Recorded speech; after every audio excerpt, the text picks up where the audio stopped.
Selon le communiqué publié par l'état-major général des armées, les frappes des FAMA dans la matinée du lundi ont visé 2 véhicules tout-terrain chargés de matériel de guerre appartenant aux groupes armés terroristes à environ 80 km au nord de la localité d'Anefis, sur la route de Tessalit. Des véhicules détruits avec précision selon les termes du communiqué. Dans la même veine, les groupes armés terroristes du cadre stratégique permanent ont reconnu dans un communiqué diffusé hier mardi la mort de 7 de leurs membres après les dites frappes de drones de l'armée malienne lundi sur 2 de leurs véhicules. Parmi les morts figurerait Muslim Abou Hamza, un des ennemis jurés du Mali dans la lutte contre le terrorisme. Cette figure emblématique du groupe terroriste Ansar Dine représentait une menace significative dans la région.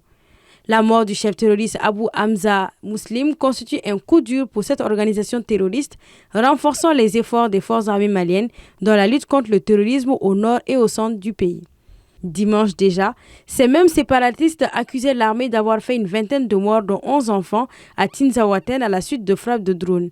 Une information que l'armée a démentie en revendiquant avoir visé des cibles terroristes et neutralisé une vingtaine d'individus armés. Cette opération de riposte a également permis de neutraliser 5 autres combattants qui l'accompagnaient. Avec la vaste offensive lancée par l'armée depuis 2023, les groupes armés terroristes ont perdu le contrôle de plusieurs localités du Nord. Ces différentes opérations de l'armée s'inscrivent dans le cadre de leur mission régulière de surveillance du territoire national et de lutte contre le terrorisme et plus largement dans l'encadre de l'opération Maliko.